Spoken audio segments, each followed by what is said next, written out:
Hello everyone, कैसे हो आप सब। एक बार पुनः स्वागत है आप सभी का हमारे अपने YouTube channel Shiv coaching classes पर। उम्मीद करता हूं दोस्तों आप सभी अच्छे होंगे और आप सभी की पढ़ाई बेहतर ढंग से चल रही होगी। आज की इस वीडियो में हम देखेंगे दोस्तों class 12th biology NCERT chapter 14 में दोस्तों आज का जो हमारा टॉपिक है वो है पारिस्थितिक पिरामिड यानी इकोलॉजिकल पिरामिड। देखिए आज की इस वीडियो में हम देखेंगे पारिस्थितिक पिरामिड क्या है तथा साथ ही साथ ये कितने प्रकार के होते हैं और उसमें से जो पहला प्रकार है यानी जो जीव संख्या का पिरामिड है उसके प्रकारों को हम आज की इस वीडियो में आपको बताएंगे। तो आइए सीधे वीडियो को स्टार्ट करते हैं। देखिए दोस्तों, यदि हम बात करें पारिस्थितिक पिरामिड की या इकोलॉजिकल पिरामिड की, तो देखिए किसी भी पारिस्थितिक तंत्र में क्या होता है कि पारिस्थितिक तंत्र में जो उसके उत्पादक होते हैं यानी जो प्रोड्यूसर होते हैं, तो प्रोड्यूसर यानी उत्पादकों से लेकर के विभिन्न स्तर के जो उपभोक्ताएं होते हैं, तो उत्पादकों से लेकर के विभिन्न स्तर के उपभोक्ताओं की संख्या तथा उनके जीव भार यानी उनका जो वजन है या भार है तथा साथ ही साथ संचित ऊर्जा जो होती है उनमें परस्पर एक प्रकार का संबंध पाया जाता है।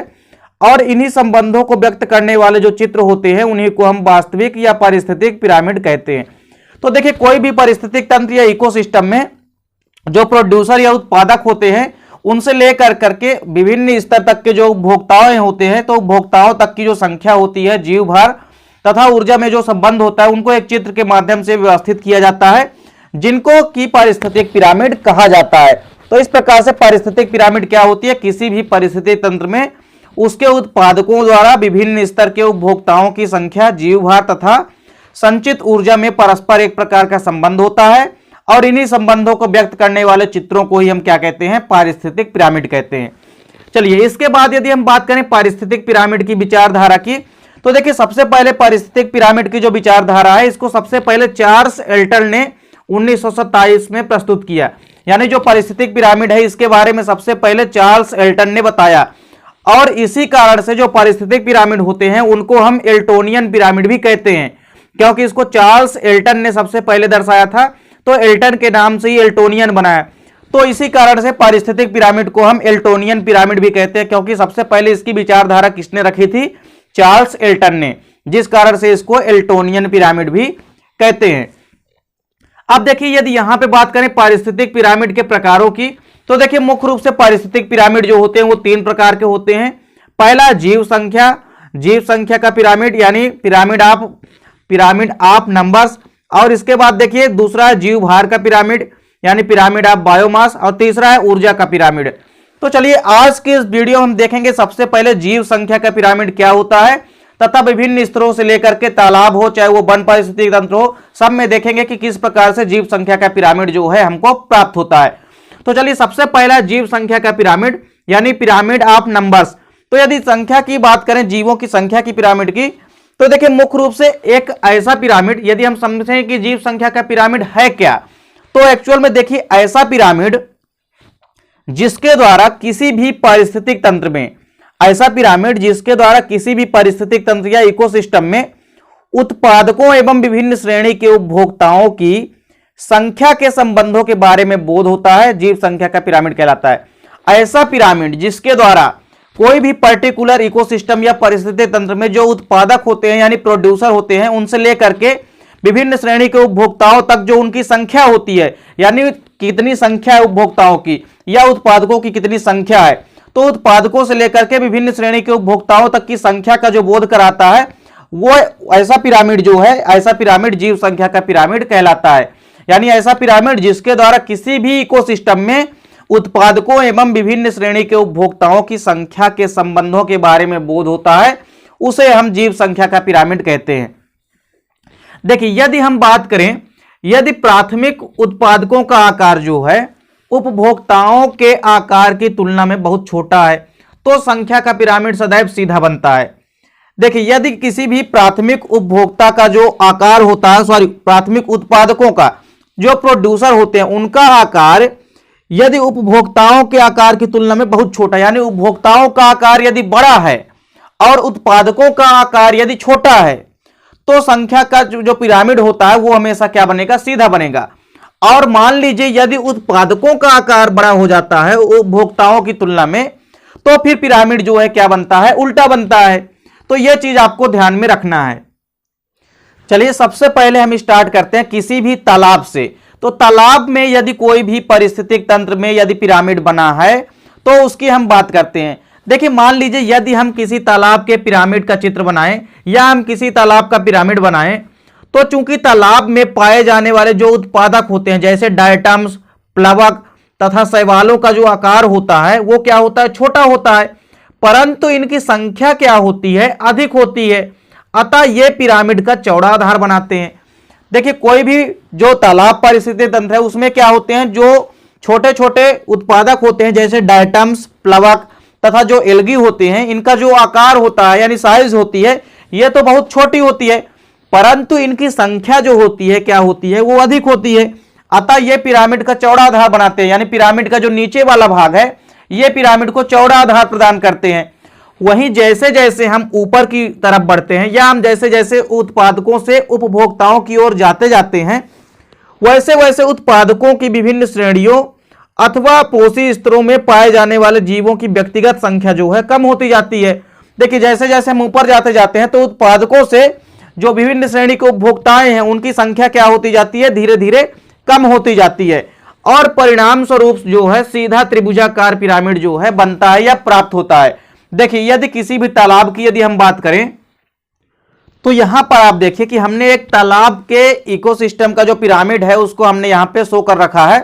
तो देखिए इस पिरामिड में यदि हम बात करें तो देखिए सबसे पहले हमने कहा कि जो प्रोड्यूसर होते हैं, प्रोड्यूसर के अंतर्गत बेसिकली कौन कौन से आते हैं, फाइटोप्लैंक्टन आते हैं, और कौन आते हैं, कवक एल्गी आते हैं, एल्गी आते हैं, और कुछ प्लवक आते हैं जो कि तैरते हुए रहते हैं। तो देखिए इनमें मुख्य रूप से क्या होते हैं, जो उत्पादक होते हैं या प्रोड्यूसर होते हैं इनकी संख्या क्या होती है, ज्यादा होती है। क्या होती है, इनकी संख्या देखिए बहुत ज्यादा होती है, जिस कारण से ये पिरामिड का जो आधार है यानी नीचे वाला भाग है, ये पूरा का पूरा पिरामिड है, इस पिरामिड का जो नीचे वाला भाग है ये जो है क्या बनाते हैं, इसको चौड़ा बनाते हैं।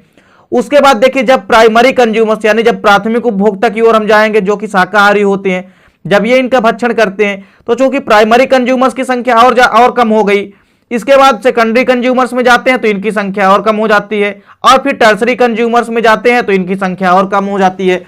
तो इस प्रकार से एक तालाब के पारिस्थितिक तंत्र में क्या होता है कि जैसे जैसे हम उत्पादकों की श्रेणी से ऊपर जाते जाते हैं वैसे वैसे जो जीवों की संख्या होती है वो कमी होती जाती है। देखिए भार तो इनका ज्यादा होता जाएगा लेकिन जो इनकी संख्या है वो कम होती जाएगी। तो उत्पादकों की चूंकि संख्या यदि ज्यादा है तो पिरामिड कैसा बनेगा, सीधा बनेगा। तो यहां पे देखिए क्या बन रहा है कि उत्पादकों की संख्या चूंकि ज्यादा होती है और क्रमशः प्राथमिक, द्वितीयक एवं तृतीयक उपभोक्ताओं की जो संख्या होती है इनमें कमी आती जाती है। तो इस प्रकार यदि उत्पादकों की संख्या ज्यादा है और उपभोक्ताओं की संख्या धीरे धीरे कमी होती जाती है ऊपर की ओर, तो इस प्रकार से बनने वाला पिरामिड हमेशा सीधा बनता है। तो एक तालाब के पारिस्थितिक तंत्र का पिरामिड देख सकते हैं किस प्रकार से सीधा बनता है। चलिए अब इसके बाद हम देखते हैं, अब यदि हम किसी वन पारिस्थितिक तंत्र की बात करें तो किसी भी पारिस्थितिक तंत्र में, वनों में यदि हम बात करें तो जो जीव संख्या का पिरामिड होता है यदि हम इनका पिरामिड बनाएं तो हमें उल्टा पिरामिड प्राप्त होता है। क्यों? क्योंकि जो वन होते हैं इनमें जो वृक्षों की संख्या होती है वो क्या होती है, कम होती है। अब चूंकि वृक्ष क्या होते हैं, उत्पादक होते हैं, तो इनकी संख्या कम है, तो उत्पादकों की संख्या यदि कम है तो जाहिर सी बात है कि पिरामिड क्या बनेगा, उल्टा बनेगा। तो देखिए इनमें क्या होता है कि वृक्षों की संख्या जो है कम होती है, जिन पर आश्रित उपभोक्ताओं का आकार तो छोटा होता है परंतु संख्या जो है अधिक होती है, और इसी प्रकार प्रत्येक पोषी स्तर पर संख्या जो है अधिक होती चली जाती है। परिणाम स्वरूप पिरामिड जो है हमें उल्टा प्राप्त होता है। किसी भी वन पारिस्थितिक तंत्र में जो वन में जो वृक्ष होते हैं वो क्या होते हैं, प्रोड्यूसर या उत्पादक का कार्य करते हैं। तो इन प्रोड्यूसर या उत्पादकों की यदि हम बात करें तो इनमें क्या होता है कि जो वृक्ष होते हैं वो उत्पादक होते हैं, तो वृक्षों की संख्या चूंकि कम होती है तो उत्पादकों की संख्या यदि कम है तो पिरामिड हमेशा उल्टा बनता है। तो उत्पादकों की संख्या चूंकि कम है और जैसे जैसे इन पर आश्रित जो उपभोक्ताएं होती है, उपभोक्ताओं की ओर जैसे जैसे हम जाते चलते हैं तो इनकी संख्या में क्या आती जाती है, कमी आती जाती है, इनकी संख्या में क्या होती जाती है, अधिकता होती जाती है। तो चूंकि वनों में क्या होता है कि जो उत्पादक होते हैं उनकी संख्या कम होती है, यानी वृक्षों की संख्या कम होती है, लेकिन उसके विपरीत जो उन पर आश्रित जीव होते हैं उनकी संख्या तो क्रमशः ज्यादा होती चली जाती है। तो इस प्रकार उत्पादकों की संख्या कम है जिस कारण से पिरामिड भी क्या बनता है, हमेशा पिरामिड भी उल्टा बनता है। तो यहां पे आप देख भी सकते हो कि वन में जो जीव संख्या का पिरामिड होता है, तो देखिए एक वन में जो जीव संख्या का पिरामिड होता है वो हमेशा उल्टा बनता है। क्यों? क्योंकि देखिए किसी भी वन में यदि हम बात करें तो जो प्रोड्यूसर होते हैं, चूंकि पौधे होते हैं, तो वृक्षों की संख्या कम है, यानी मोर इन बायोमास, इनकी जो संख्या होती है तो ज्यादा है किसमें, देखिए यदि हम लेस इन नंबर, नंबर में क्या होती है, कम होती है, यानी जो संख्या होती है उत्पादकों की वो कम होती है, लेकिन मोर इन बायोमास, लेकिन यदि हम जैव भार में बात करेंगे यानी इनके वजन की बात करेंगे तो ज्यादा होती है। लेकिन यहां पे फिलहाल हम जीव संख्या का पिरामिड पढ़ रहे हैं, तो यदि उत्पादकों की संख्या कम है तो पिरामिड क्या बनेगा, उल्टा बनेगा। तो उत्पादकों की संख्या यहां पे वृक्षों की कम है। इसके बाद देखिए जो उपभोक्ताओं, जो उपभोक्ता आश्रित होते हैं जैसे चिड़िया वगैरह जो होते हैं, जो कि कंज्यूमर्स के अंतर्गत आएंगे, तो ये मोर इन नंबर्स, नंबर्स में क्या होते चलते हैं, ये ज्यादा होते चलते हैं। और इस पर इसी प्रकार जब ये खत्म हो जाएंगे, इन पर आश्रित जो पैरासाइट्स होते हैं, परजीवी होते हैं, इनकी संख्या और ज्यादा होती है।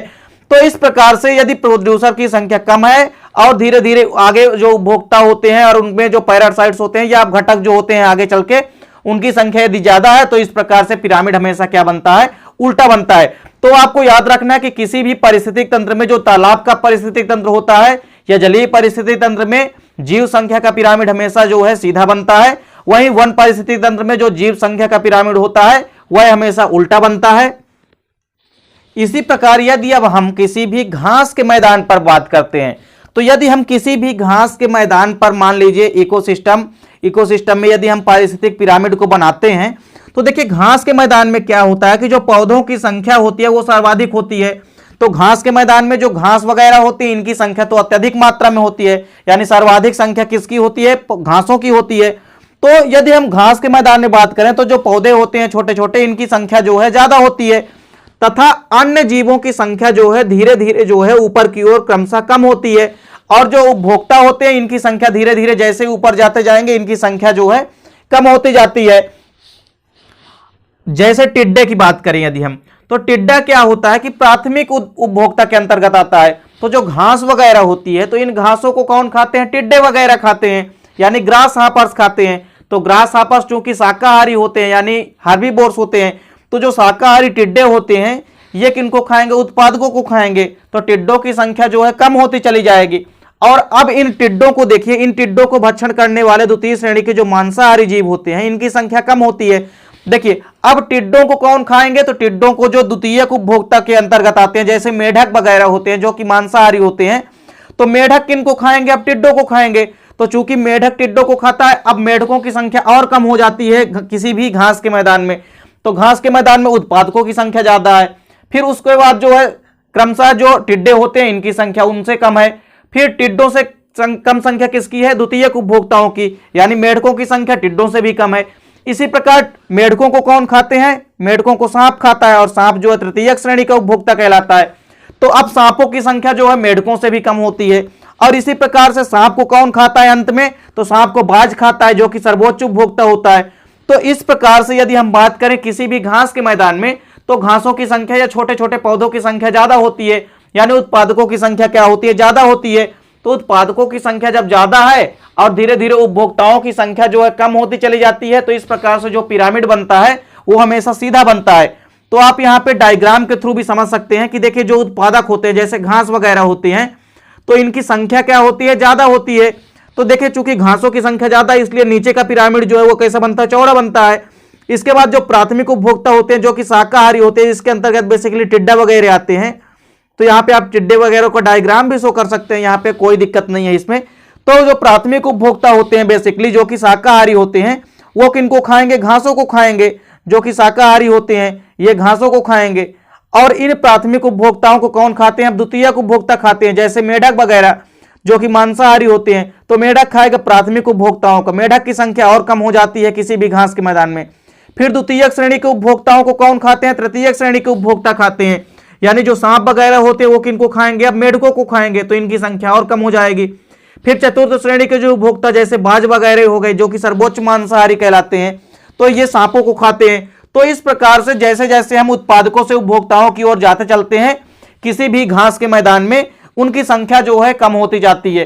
तो इस प्रकार से उत्पादकों की संख्या किसी भी घास के मैदान में ज्यादा होती है, जिस कारण से घास के मैदान में जो पिरामिड होता है जीव संख्या का वो हमेशा सीधा बनता है। तो उम्मीद करता हूं दोस्तों कि यहां पे हमने आपको जो पारिस्थितिक पिरामिड है और बेसिकली जो जीव संख्या का जो पिरामिड है, चाहे वो घास के मैदान की बात करें या किसी भी तालाब परितंत्र की बात करें, या किसी भी वन परितंत्र की बात करें, ये तीनों के तीनों परितंत्र में हमने आपको जो पिरामिड बताया है जीव संख्या का, उम्मीद करता हूं कि आपको समझ में आ गया होगा। यदि दोस्तों वीडियो आपको अच्छी लगे तो लाइक और कमेंट कीजिएगा, साथ ही साथ दोस्तों के बीच शेयर कीजिए। और यदि अभी तक आपने चैप्टर 14 के प्रीवियस वीडियो नहीं देखे हैं तो आप प्लेलिस्ट में जाकर के देख सकते हैं। उम्मीद करता हूं दोस्तों वीडियो पसंद आई होगी। दोस्तों वीडियो को लाइक शेयर और सब्सक्राइब करें यदि आप चैनल पर नए हैं तो। उम्मीद करता हूं दोस्तों वीडियो आपको पसंद आई होगी। मिलते हैं दोस्तों नेक्स्ट वीडियो में, तब तक के लिए जय हिंद, वंदे मातरम।